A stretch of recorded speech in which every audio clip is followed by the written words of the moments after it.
Yo, I'm pretty sure that this is a package from my sponsor. This is my first package from RushFPV. They said that they sent me a small gift, so I'm just gonna unbox it right here. I'm so excited because this has got a whole new stack for me. Oh yes, I love the packaging that they sent with this stuff. Look at that.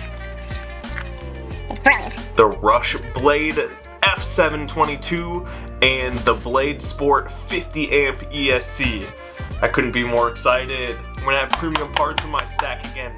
Boy! What else did they send me? The capacitor board. Yeah, this is the power board that comes with the ESC for hella filtering. What? They made it so that the packaging like clicks together. Check this out. This is why I love Rush, man. They make things exciting. It helps that they have hella good products. But then they do stuff like this. We're like, why? But that's so awesome. Rush.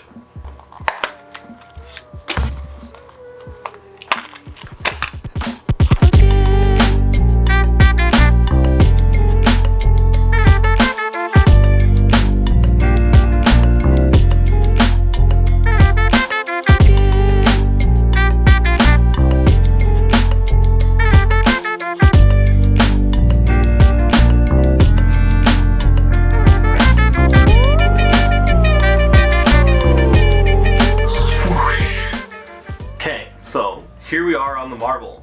Here we are on the bench. I'll tell you what I'm not gonna do. I'm not gonna pretend to be some sort of electronics genius and tell you every single thing about the clean power or the resistors and capacitors, anything like that. If you want that stuff, it already exists. Albert Kim, Curry Kitten, Drone Mesh, they've all made videos on this combo already. What I'm going to tell you is what I'm really excited for with these. Starting with the ESC. It's a BL Heli 32, which is standard these days with premium components, but it's what you want and it's in there. One thing that I thought was really cool about it is that in the instruction manual, this on the outside is referred to as metal armor. Basically, it's just like a heat sink case. When I first unboxed this, I sort of realized that I was afraid that I'm not going to be able to waterproof it very well. I asked Elliot from Rush, and he said that inside there, you can count on them being conformal coated. Maybe not like waterproof, but I mean, that's what I'm here to test for you. I live in Minnesota, there's snow on the ground, I'm trying inverted flight and crashing in the snow all the time, so I will let you know how well these do in the snow. It has something called dammed light for regenerative braking, and what it says in the user manual is dammed light does regenerative braking, causing very fast motor retardation and inherently also causing active freewheeling. Freewheeling, that's what you want. Oh my god, what is this dude even talking about? Review videos are hard. Regenerative braking, theoretically by this wording, means that while you're braking or while you're coming off of the throttle, while your motors are freewheeling, it is generating power and putting that back into your battery. I'm gonna have to do some more research on this, but if that's true, then this is a super cool feature. Anyway, another thing that I was concerned about and that the manual specifies without a doubt is that you can run bidirectional on these ESCs, which allows for 3D and inverted flight. And my god, look at how cool this thing looks. Just look at it. You shouldn't really base your choices on how cool things look, but I'm about to be flying a pod racer. This thing is rad. Off to the flight controller. I'm stoked on all of the pin connectors. I can't tell you how many flight controllers I've had fail because my soldering job failed and it will drag cords across the board and short stuff. This is a good way to mitigate that risk. This is an easy way to make sure that your weak points or your cord ends aren't going to be anywhere near any of your other components. So essentially I'm planning on having a length of cord that comes off of these ports so that if those fail, if they get tugged on or anything separates, it's not going to be dragging across my board and breaking anything else. I'm going to be doing my whole build using these ports. And what is nifty about what Rush does for you is that they send you packs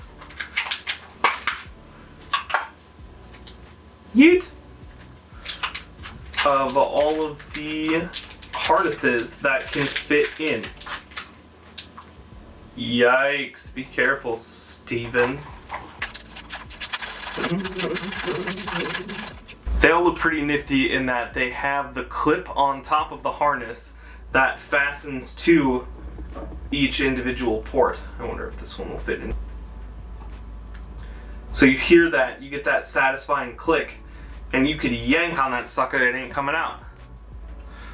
And I plan on yanking it. Pun intended. Gross. Unsubscribe. I get it. Let's see what I have in my notes about the flight controller. Filters! This is one thing that I noticed about the user manual, is that this thing is big on filters. It filters power all over the place in all sorts of ways that I couldn't describe to you, but that I am glad about. We're going to be well filtered by this board. It's rated up to 8S, so the ESC that comes with it is not. In my notes again, it's got a built-in power filter. It's got a built-in black box, which is fun because I'm going to try and put some stick overlay in my videos. One thing that I thought was pretty funny is that it says in the instruction manual that it is optimized for stack installation. The single-sided component placement method makes the thickness thinner, and the bottom is covered with complete copper to resist ESC interference. So that's fantastic to know, is that you can mount these really close together and it's not going to get any interference, but I just thought it was funny to point out that the thickness is thinner. In case you wanted to know how thin the thickness is, it's thinner. I can't bust on them at all because look at how fantastic this included diagram is. And one thing that I really like about it is that it tells you what the default UART ports are. I know that this is like standard stuff, but sometimes the stuff that you get nowadays, you can only get diagrams for it online, and they went ahead and included it in paper. It also has good warnings here. This is something that you'll see in the other videos. Well, here, we can start from the top. On the top of the flight controller, you can see on a few of these that it says, like for the receiver port here, it says VCC. For VTX, it says VCC. For camera, you see VCC there. Basically, it just means that on the bottom here, you get to choose by bridging 2 of these pads, not 3 of them. It has a warning here, if you bridge 3, you'll brick this thing.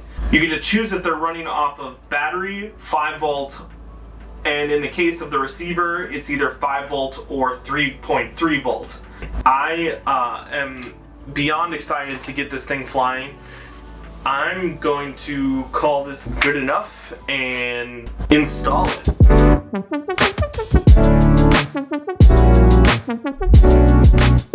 Okay, so I just wanted to bring this back to the bench real quick and show you a little bit how the build ended up looking. What I have to say about this is that this was a really fun build.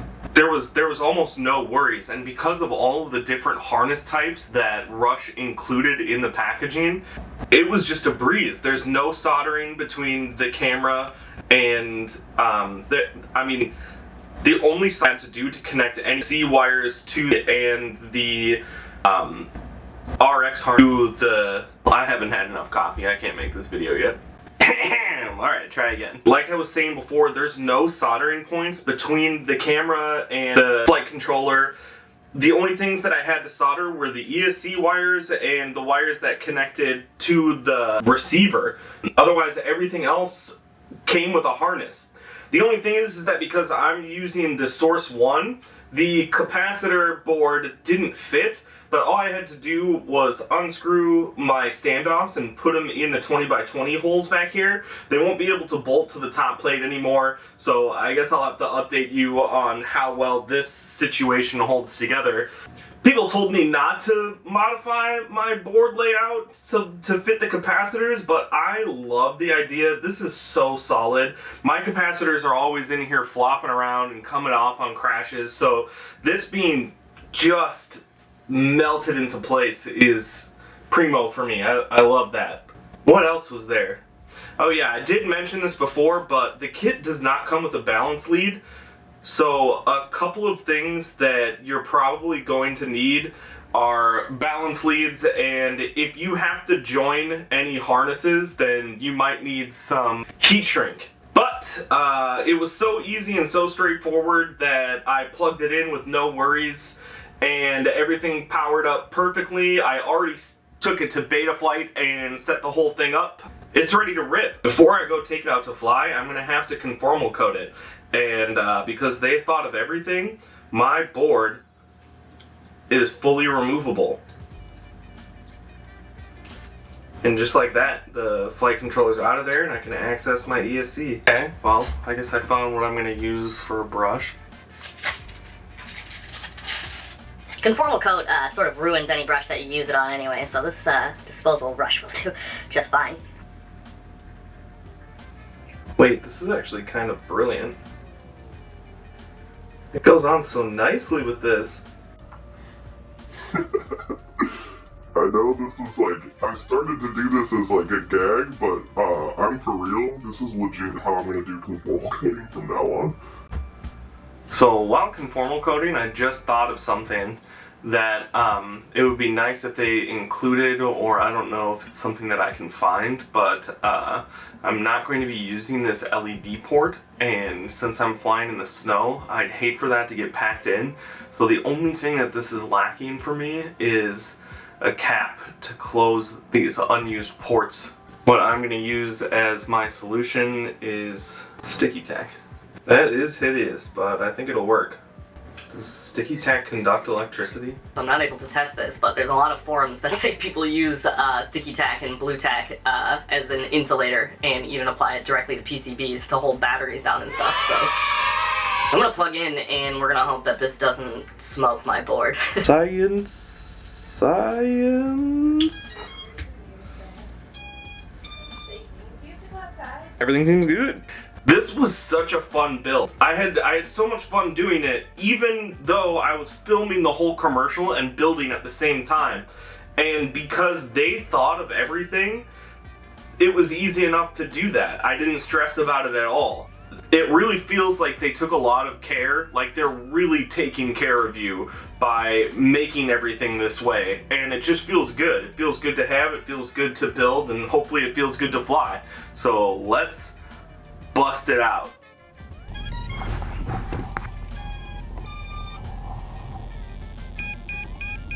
Telemetry recovered.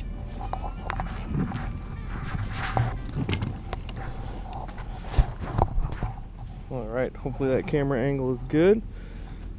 Let's test this baby out. Full disclosure, I already did a flight, but I have to say,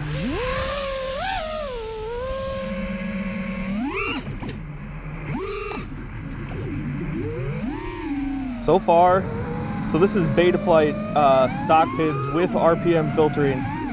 I just put in my rates basically, and this baby is smooth.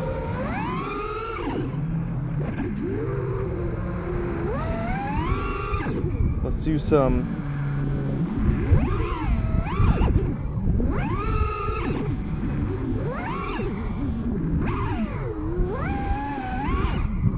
prop wash. We'll probably have to tune that out. But overall, I'm really happy with the way this flies out of the box. It flies 10 times better than my last quad. There's one test that I really want to do. I need to see if this thing is good for inverted flying. And to do that, I am going to bring out the bad luck box. What's the bad luck box, you might ask? Well, subscribe to my channel and you will find out more.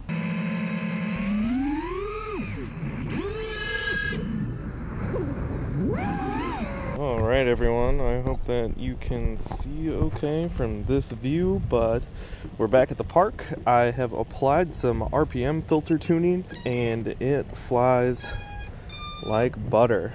So, let's rip it.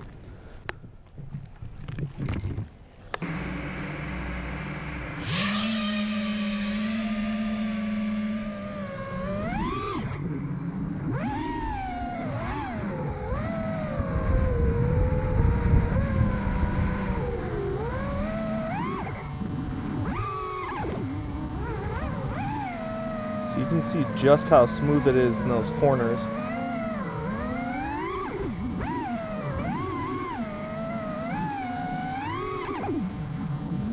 It has no problem at all staying smooth even with adverse momentum.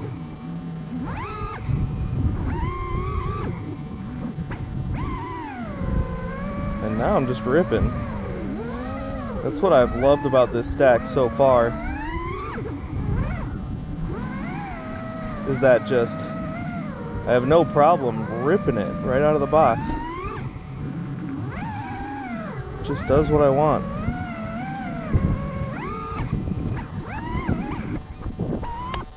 Well, I guess we're gonna see if it waterproofs well, because I just crashed in the snow. Okay, so here we are face down in the snow. What we're really hoping to see is that it doesn't care. All the lights are still on. GoPro's still recording. Still have video. This is dangerous, but for you guys, I'm gonna see if it just starts right back up.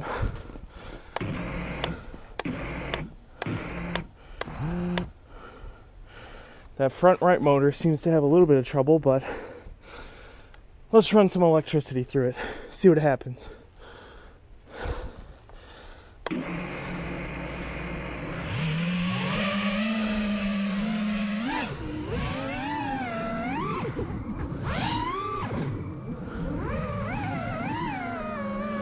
Too much battery sag, but we're operating normally.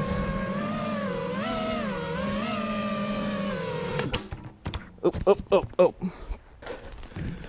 You'll love to see it. Thawed out a little bit now. I'm gonna put a fresh battery on it and see if it resumes as normal.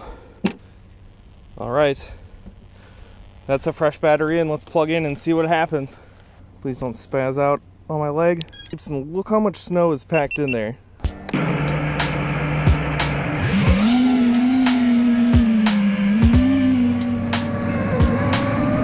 Throw some snow out.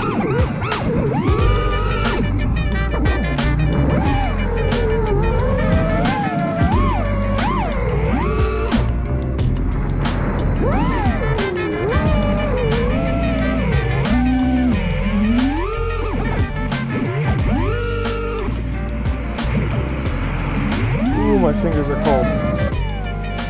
Alright, I'm gonna call it because my hands are wet and cold. But this has been the test with RPM filtering. Oh, mister. We got to do a slash test somewhat, and y'all, this is officially the best build that I've ever had. Maybe I'm just one of those broke fools you heard about, but I am happy. Hey, it's me from the future. Me from the future who has been flying this stack for a while now and is still very, very happy. Thanks so much if you made it this far into the video. I hope you found it helpful, and I hope it's helped you make a decision about the Rush Blade F22 flight controller and 50 amp Sport ESC combo. Hit me up in the comments, tell me what you loved about this video, what you hated about this video. I made it kind of long, but that's because I just want you guys to have a large sample size of the experience with this thing. Let me know what I'm missing, if there's anything I need to know about this stack. If you want to know about all of the sciencey stuff, please go and check out Curry Kitten, Drone Mesh, or Albert Kim. They're all very knowledgeable about this stack as well. I hope you keep your karma up to ward off the bad luck. Stay up, stay flying, and we'll see you in the next one.